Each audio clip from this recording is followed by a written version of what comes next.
तोहार कलयुगवा तोहार कलयुगवा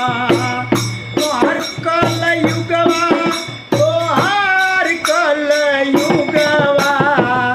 कैसन युगवा तोहार कलयुगवा कैसन युगवा तोहार कलयुगवा रतिया में कौआ बोले दिन में सियार हो सवा के देख डरी जात बा बिलार हो रतिया में कौआ बोले दिन में सियार हो सवा के देख डरी जात बा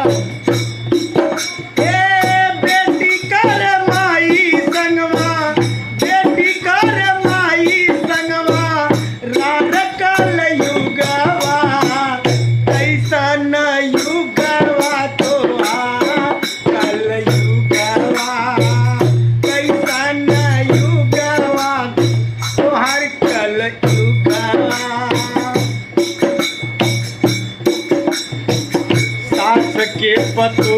हमारे झोटवा बनाई के सास के पतो हमारे झोटवा बनाई के